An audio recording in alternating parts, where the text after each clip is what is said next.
So, ladies and gentlemen, without further ado, please welcome Professor Milton Mermikides. Thank you very much. Good evening. Good evening to everyone here and online. So, 15 billion miles above us, silently hurtles the Voyager space probe.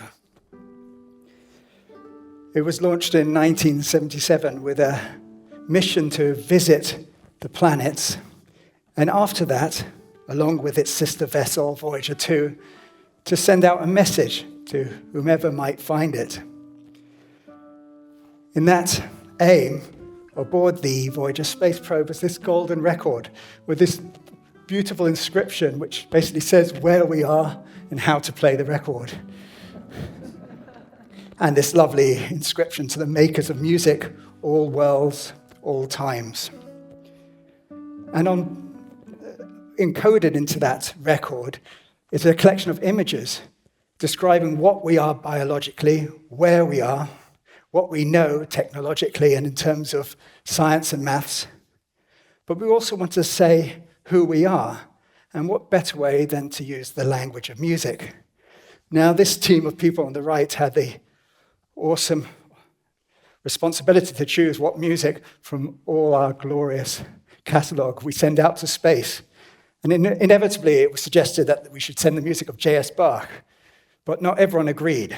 Why? Because that would just be showing off. The quote actually comes from this essay here.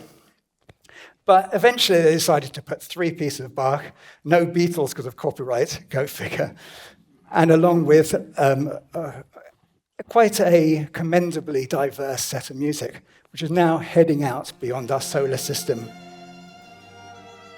And we should ask ourselves, if an alien encountered it, what would they hear in it? What would they understand? What sort of intelligence would they find? And to define intelligence, sometimes we think of it as the ability to do things physically, but also the ability to build systems, abstract systems that are adaptable, such as language and music notation, so that we can problem solve in various situations. But alongside this this brain intelligence is an emotional intelligence, the ability to perceive emotion in ourselves, in others, to communicate it. A sort of sensitivity and empathy. And it's said that music somehow lies right at this intersection between what we'll call the brain and the soul, just as a shorthand, of order and reason and logic and of emotion and expressivity. And here lies music. But there's something about Bach's music that hits this pivot point so intensely and accurately that sends off this other continuum between deep personal meaning and the infinite, the eternal. And when everyone talks about Bach, we see these 4 corners of self, soul, brain, and eternal. This is from the Gresham survey, so this is what you guys think. Physical, intellectual, emotional, spiritual. Could not put that better. Some other quotes here, heaven on earth, better than any blood pressure medication. I like that. Of course, the pantheon of Western art musicians had similarly high things to say about it, but note the use of immortal and everything. But Bach's music inspired beyond Western art music into jazz, who perhaps saw the harmonic structures and as vehicles of improvisation and saw a kindred spirit there. This lovely quote from Nina Simone talks about purity, emotion, and sound, and the eternal. And into musical forms that Bach can possibly imagine, electronic and pop music. I love this quote, algorithms of emotion. It's just perfectly on that cusp between thought and feeling. You might have heard of this guy who adored music and said this of Bach's music: listen, play, love, revere, and keep your trap shut. All good advice, I think, for lots of people.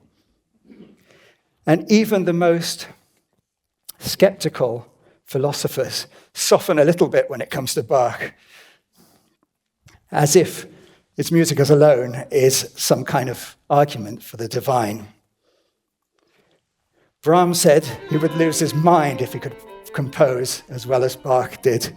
So these are not ordinary 5-star reviews.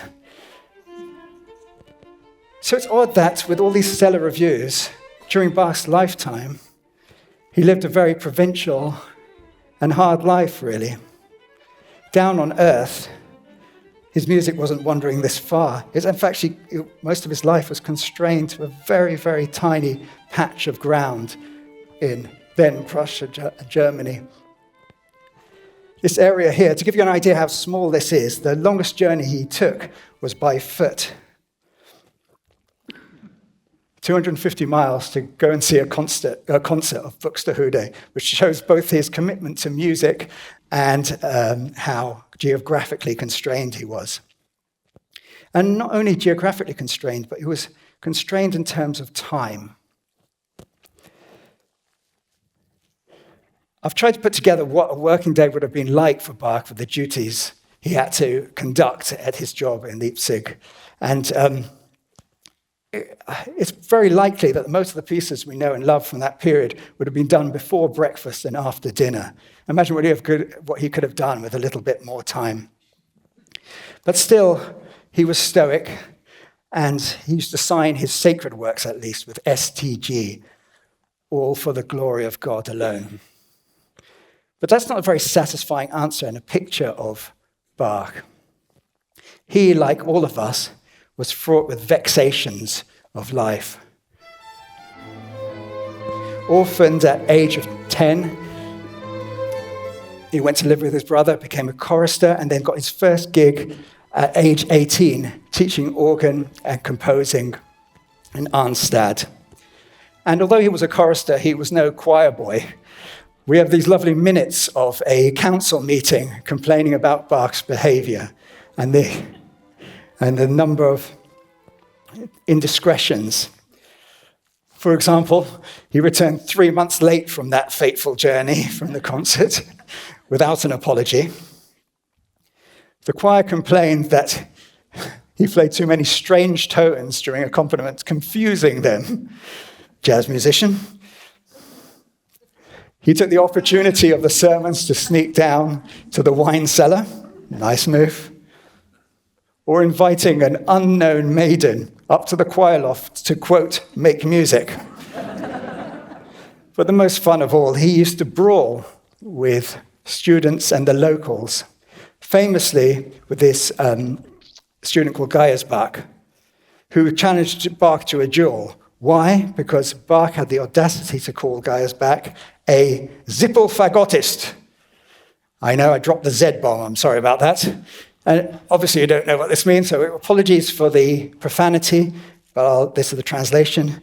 A mediocre bassoonist. It's the worst kind. And Bach's irritation lasted his whole life. This is a letter he wrote to his childhood friend, complaining about his final job, his final post.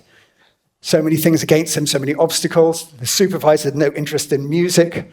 The position paid him much less money than they promised him. There was no overtime, and the cost of living is high, and the family is growing. Nothing much changes. So this would be fine if he was revered in his lifetime, but he wasn't. He was begrudgingly admired, apart from few people. And so this famous quote from Johann Adolf Schieber, whose opinion we, of course, all care deeply about now, said of Bach's music that it was turgid and somewhat impressive, but overly done, and he would do well to basically sound more like Schieber. But of course, Bach left his mark, and he left it in many ways. We have a couple of objects from Bach's time. This is a wax seal he put on his letters from a signet ring and a goblet from the 1730s. And he actually designed this beautiful ornate symbol on it. And as ever, there's more to Bach than first appears. If you look carefully, there's this symbol. I don't know if you can see it, but there are his initials. And this is typical of Bach, 2 layers of meaning entangled together in symmetry in a way that is ornate and pleasing. Maybe you can see it now. He did other similar translations. In the German notation system, the notes didn't go from A to G, they went A to H. So he was fortunate enough to have a last name that spelled out a melody. B-A-C-H. And for you tonight, I've managed to have these 4 notes recorded on Paganini's original violin, which would have been made during Bach's lifetime. So thank you, the city of Genoa and LSO and Simon Jew for that.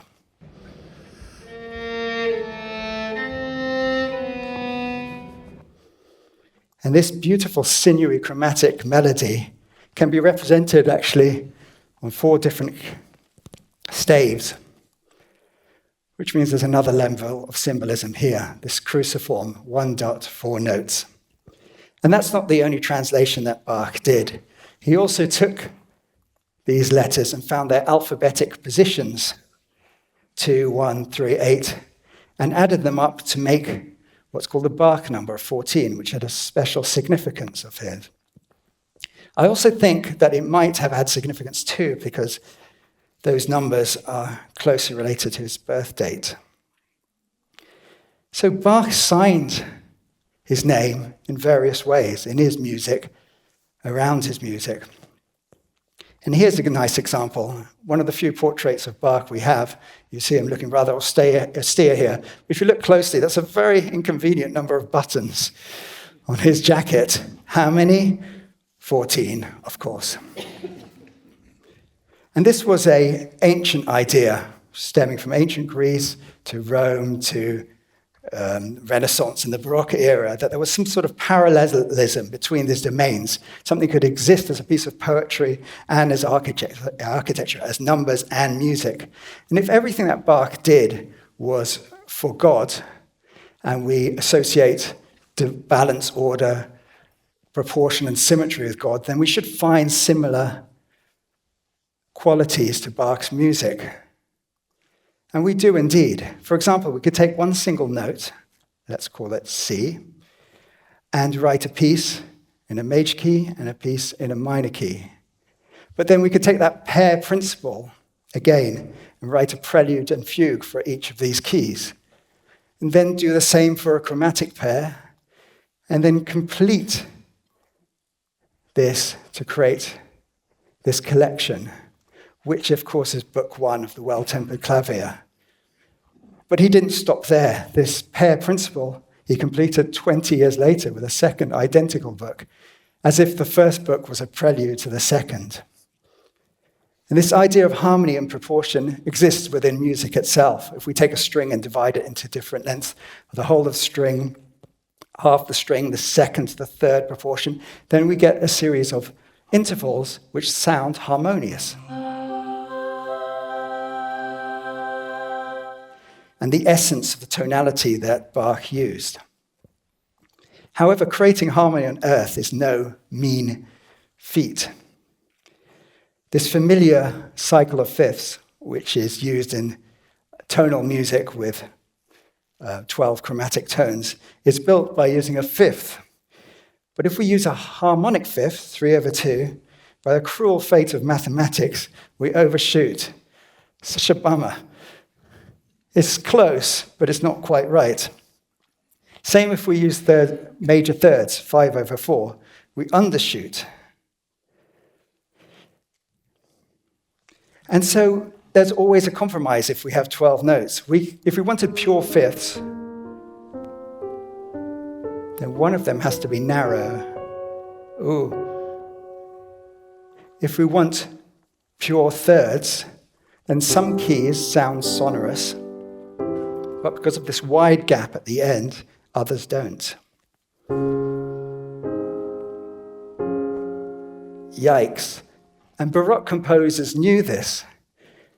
They had to control these deviations in order to have 12 tones that they could make music with, particularly if they wanted to modulate and be polyphonic. And there were a number of systems that Bach knew very, very well. Velotti's sixth comma system, or Werkmeister, who was a friend of the Bach family, who had a number of systems. So when Bach wrote the Well-Tempered Clavier, which is, as I said, in every key, it was very much on his mind what temperament to use, because even though they knew about equal temperament, they didn't use it. So in fact, all the keys would sound different. But we did not know what temperament to use. We don't actually know how it should sound. But in 2005, a theorist noticed something on the front cover of this manuscript. If you notice here, where it says clavier, there's this bonus C. What's that doing there? And it connects to this scroll above it, which looks decorative at first, but then you notice some of the gaps are different, some of the swirls. Could this be a cycle of fifths? It certainly works out if you twist it round and align each of these symbols to various commas, then what we get is a temperament that Bach might have used. This is conjecture, and you'll see a little triangle whenever anything is not fully accepted by the community, so I don't have to keep mentioning it. But he certainly used the temperament, and if it was this one, it would make a subtle difference. Let's see if you can hear it. Musicians, maybe, equal temperament. A little flatter, more seated. So maybe prelude number 1 would sound more like this.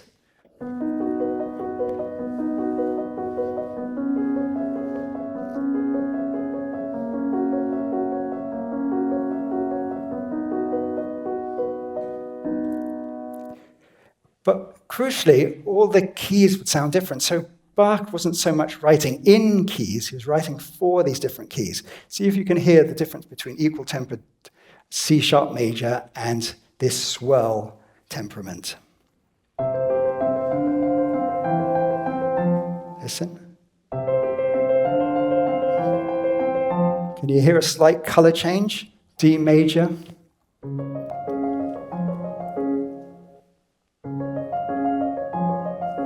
So small, but it has a significant change. And what I love about this is that if this is true, then Bach actually told us what the temperament was all along, hidden in plain sight on this autograph manuscript.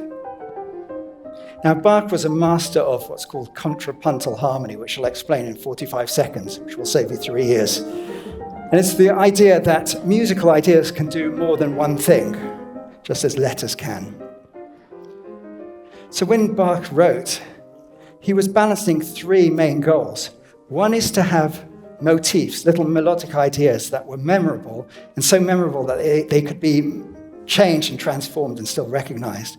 But he could also write horizontal lines, like taking a melody for a walk, that always would make sense. And lastly, he would make sure that they would all work together at the same time. Any dissonances would make sense and be resolved. And it's really as simple and impossible as that. All you have to do is make sure you have motivic coherence, horizontal coherence, and vertical coherence. There you go. You can go now. And the most distilled form of contrapuntal harmony is the canon. Because what you have with a canon is a series of phrases that work in succession. But then they phase against themselves. So motifs become vertical harmonizations. And they start to stack up. And with a round, you might end up with this perpetual loop. And in fact, that's one way of writing a canon. You could write a series of phrases that work together and then flatten it out again. But a canon can also wander, like Bach wanted to do. It could carry on phasing, but then you could introduce new material underneath. So over time, you would traverse musical material, just so long as the adjacent ones work. You can think of it as traveling over a surface, a musical landscape, and these 3 voices going on a pilgrimage. And so long as they make sense in those areas, you can travel to these lands. So I'll demonstrate this with Pachelbel's canon, who was actually taught Bach's older brother, and J.S. Bach greatly admired and knew his work. So we start at the beginning with 3 voices, just heading down this surface.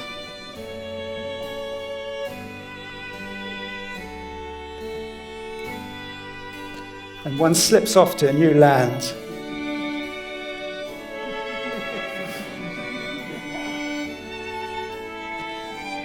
So much character. This is a lovely moment. Look how they cross and do a little leap. Ooh.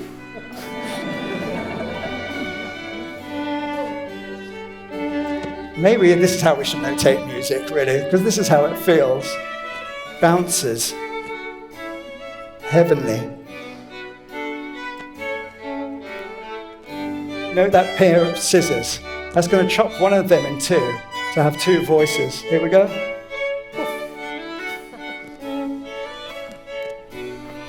How do we land together?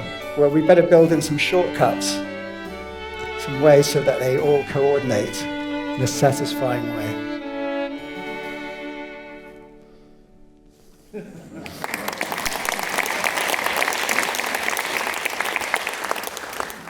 And Bach knew this way of writing very well, and he adored canons. In fact, he was so intrigued by them that although they were considered quite a sort of simple way of writing, he saw some potential in them. Take this portrait here. What Bach is holding is not a prop of one of his scores, but actually a piece that he loved. He loved it so much that he used it as his admission piece for the Society of Musical Sciences, which was this elite group of composers who believed that music could be more than mere entertainment. It had a maths and a science behind it. Handel and Telemann were in the group. Apparently, Bach waited to join, even though he was always invited, so that he could be the 14th member, of course. So this thing, why would we be proud of this simple thing which looks like a GCSE entry? Let me explain. So this actually comes from these canons that he wrote after he finished the Goldberg variations. In fact, they were only discovered in 1974. He just put it as an afterthought in one of his manuscripts, where he would take the Goldberg variation ground bass, those 8 notes, and write canons around them, just on one page. But there's more than meets the eye here. Oh, how many did he write? 14, of course. So let's take the first one here. That looks like just 8 notes, which is what it is.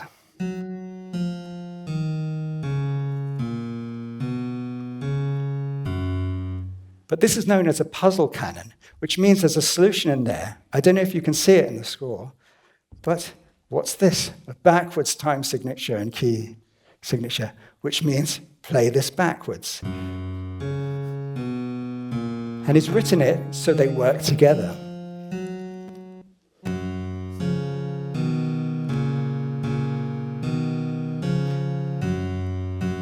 Now, Bach's musical insight saw that if those interval work that way, surely they will also work upside down, in mirror form.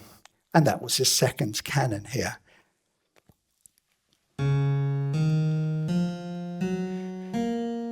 Again, you'll notice this backward symbol. Can you see those 4 repeat signs? That's not normal. It's a little clue. And they work together. So Bach's warming up now. This is when he gets to work. So he realized now that he can have that ground bass rotated against itself and add another canon on top. Itself a rotation. If you don't understand the notation, just enjoy the visuals.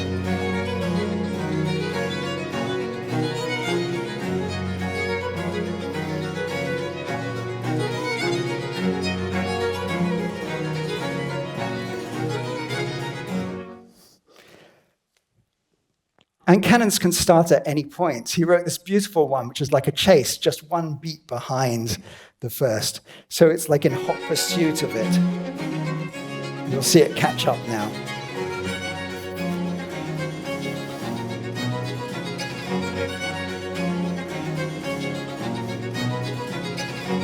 So beautiful. And you see the character of these entities, not stale notational symbols. He could do this with chromatic notes also, aided by rests. Can you see the gaps in the surface here?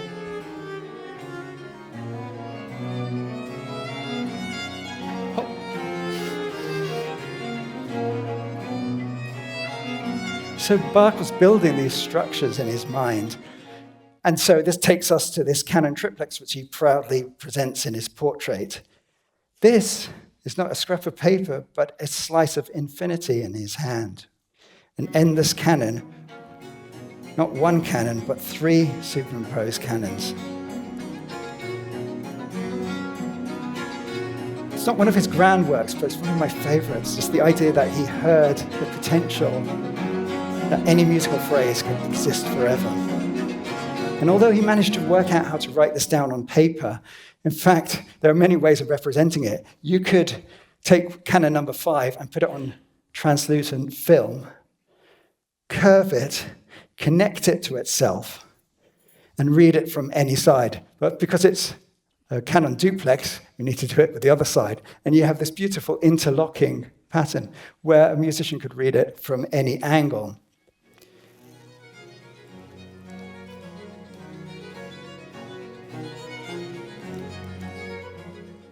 News of Bach's prowess, of course, spread across the land and was heard by this zippel-fagottist, I shouldn't use that word lightly, King Frederick the Great. In fact, he had redeeming qualities. He was an enlightened monarch, as they go.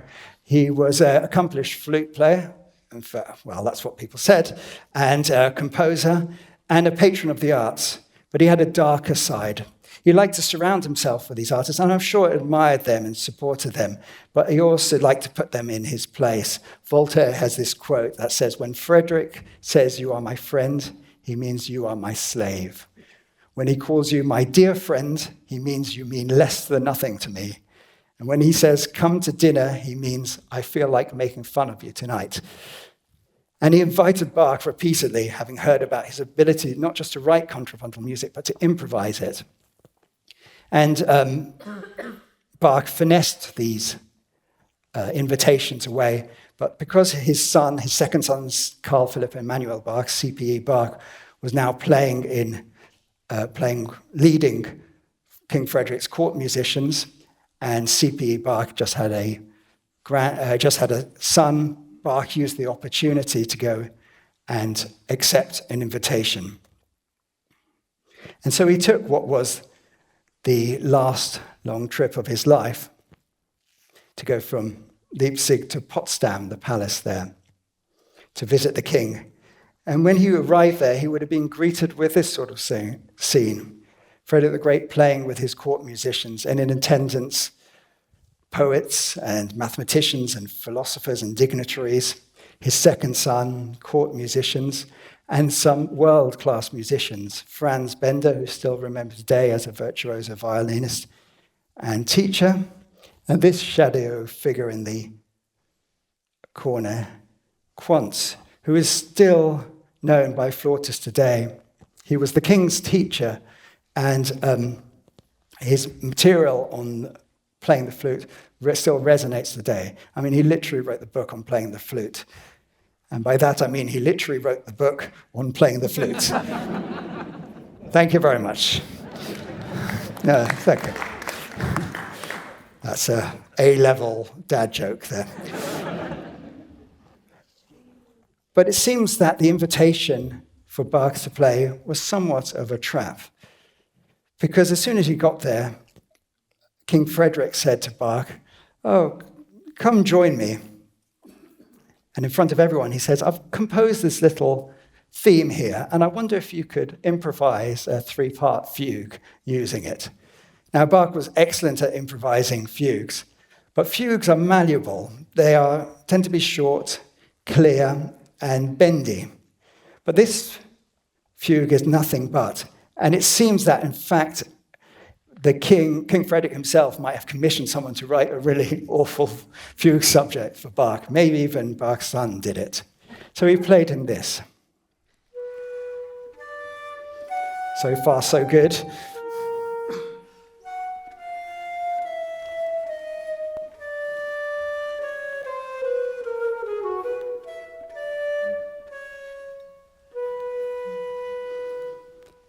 This is super nasty, because not only does it make sense as a fugue, but it's very hard. It's okay to receive one that doesn't make any sense, because then you can just reject it out of hand. But this one has the shape and the contour and the tonality of a fugue, but these chromatic descents and the rhythmic placements are nasty. However, and we have documentation of this, Bach just repeated it back by ear,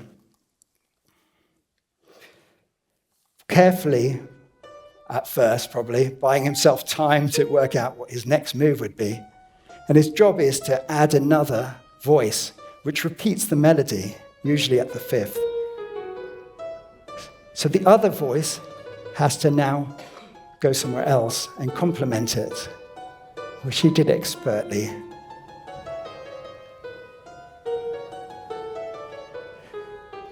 He's not done yet, because he needs a third voice. So he has this little interlude and finds his place to enter the third voice. Here it comes. It's hard to explain how hard this is, just to compose with all the time in the world, but to improvise it in front of these people. Not only did he manage to do it, but he did it with flair, because he knew that King Frederick was more into modern Baroque, seems odd to say that, a more poppy style. And so Bach knew this, so he started to put these flourishes in. And then these syncopations that you might find in the music that King Frederick were like. So at this point, King Frederick's face probably looked something like this. Impressed but annoyed, his trap having failed. And so once Bach was done, to great applause by everybody else there, King Frederick demanded that he then improvise a 6-part fugue to this, which is just ridiculous and impossible. But apparently he did improvise a 6-part fugue to a subject of his own choosing.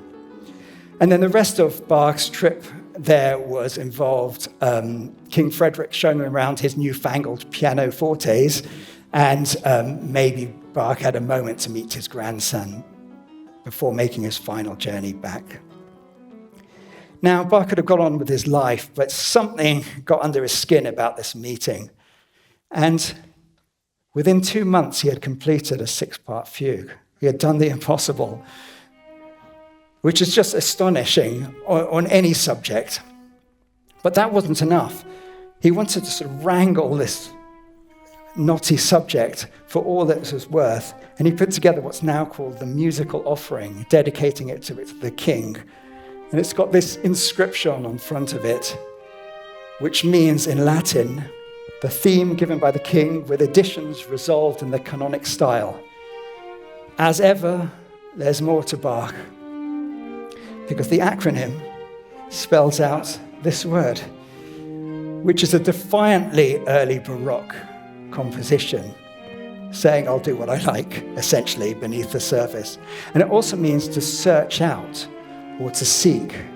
And if we look inside the musical offering, what do we find? Well, the 3-voice fugue that Bach improvised, the 6-part fugue that we're listening to now, and a whole host of incredibly beautiful and clever canons and material, and some pop stuff for the king to perform. It's astonishing. This fugue goes on for minutes and minutes, and we're only on the 5th voice now. It's gorgeous, this blend of thought and feeling.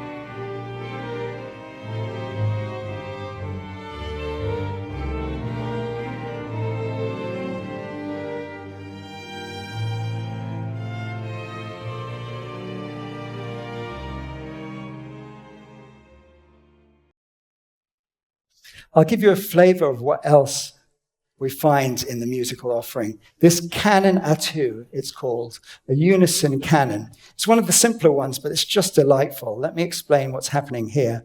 What we have is the royal theme in the bass, and then Bach has written this glorious melody that works perfectly with it.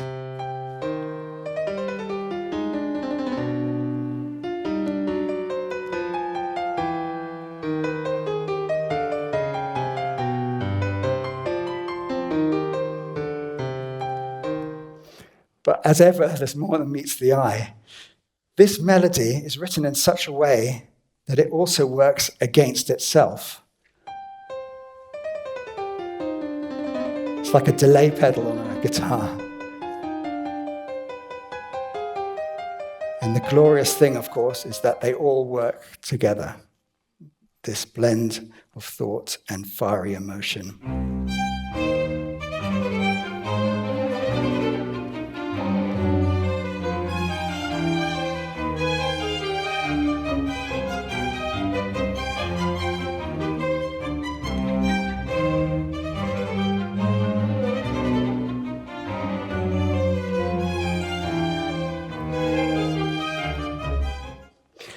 This is known as an endless or a spiral canon.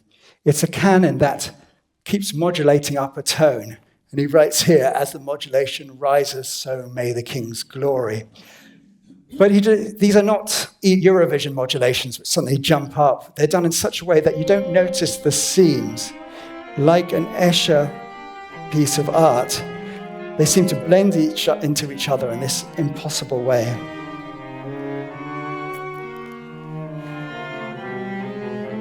You'll see when this red one comes round, we'll be up to D minor.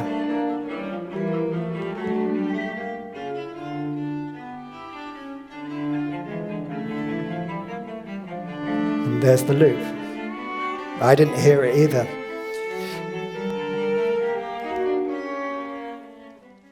And this famous crab canon. You'll notice here that it's only 2 lines long. But it's just a remarkable piece of engineering. It works forwards as an adaptation of the royal theme.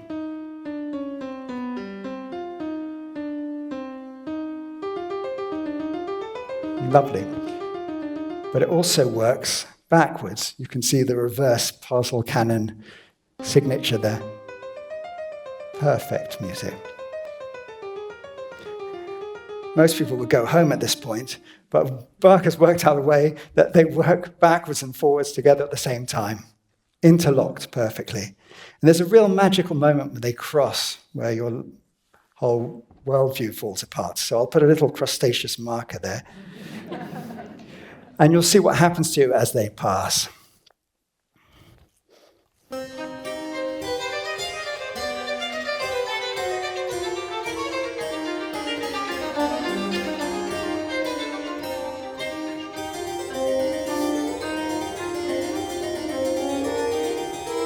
And again, there's another way of representing it. You could take the page, fold it, twist it into a Mobius strip, and just run alongside either side of it.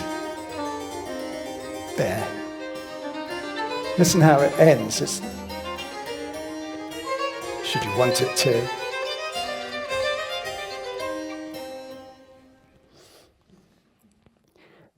All these fugues and canons Bach packaged up and had sent over to the king at Bach's own expense, along with this painfully obsequious message to the king, which I guess he felt he had to write. And it actually pains me that this man who could hold infinity in his hand had to bow and scrape to a mere monarch. But if you look beneath the surface, there you might detect a seething, defiant knowledge that Bach was better than him. Now, as far as we know, the king did not acknowledge receipt, thank him, play it, as is the case many times with people with possessions but no values. Yet Bach used the skills he found in here, and also the idea that he could perhaps write music more for himself. And his time was limited, largely because his eyesight was failing. By the time he was writing the Mass in B minor, I've consulted an eye surgeon. Based on his cataracts, it would have looked something like this to him. And the cruel state of affairs is that it blurs the center of your vision. Can you imagine trying to work like this? And in desperation, as many people with cataracts did in that age, Bach turns to others for help. And wherever there is a lack of medical knowledge, there is a charlatan happy to fill it. And ours of that day is John Taylor, apologies to anyone who shares his name. He features on William Hogarth's The Consultation of Quacks on the top left there. And he reportedly blinded hundreds of people. It's said that his preferred way of working was with his right hand on the patient's left eye, regardless of which eye was affected, which goes to show how much care he took. And he liked to use, pigeon blood for disinfectant. So Bach paid an extortionate amount of money that he spent months earning to pay this zippelfagottist to work on both his eyes. And unfortunately, he went ahead and it led to his complete blindness and most likely an infection that killed him. And that, if that's not enough, reportedly, John Taylor did the same to Handel a couple of years later. Good job there. You must not like that music. So Bach, in his remaining years, dedicated music more to himself in a way. The art of the fugue is written for no specific instrumentation. It's abstract. It's not of this world. And it's based on not this external subject, but one that he chose, Bach himself chose. I think of it as a musical offering to himself. And it's the height of contrapuntal harmony, these pieces, these contrapunctus, these canons that he writes. And there's one here I'll draw attention to, which is this fugue in 3 voices. You see, the art of the fugue is considered unfinished because of this piece. You can see how it tapers out at the end. There's no final bar line. And the inscription here is from his son, who worked with King Frederick, if you remember, saying, at the point where the composer introduces the name Bach in the counter subject to this fugue, the composer died. So I have to say correlation does not equal causation, but just to be safe, don't write your name in the counter subject of a fugue. But there it is, circled in red is Bach's name, as if he was signing off with this final piece. So let's listen to that moment and the profound silence afterwards.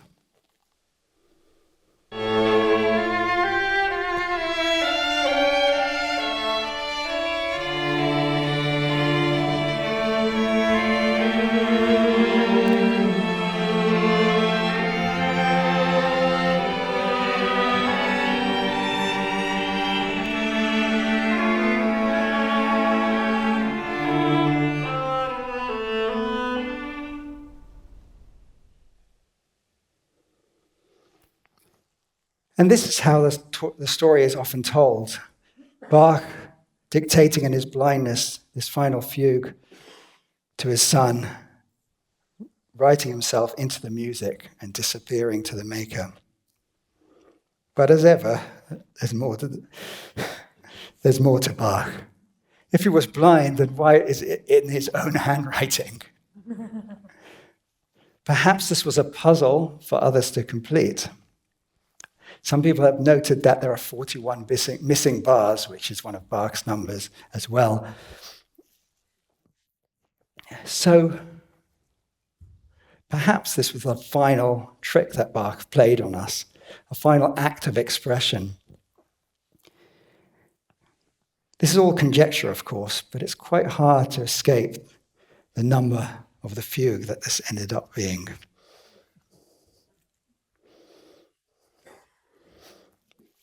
So I started this lecture talking about these 2 sides of thought and feeling, of brain and soul. But in Bach's music, we hear something more. This play, this mischief that comes in, doing things that are unnecessary, essentially, a rebellion, a wanderlust. Something that's the essence of being alive beyond just thought and emotion. And it's these three elements, crucially, that make up Bach's music. Woven together. Perhaps this is why it feels so both personal and eternal. It's the part of us that likes to do things that aren't necessary, to play jokes, even just to ourselves. Who knows what other things are waiting to be discovered in his music?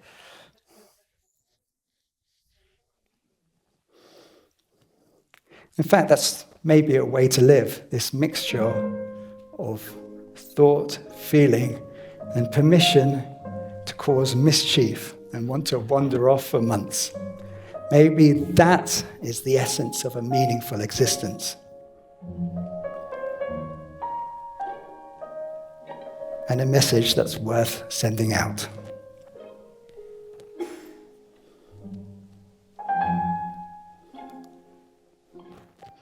Thank you so much. Thank you. Thank you so much. Thank you so much. Thank you. Thank you. Thank you.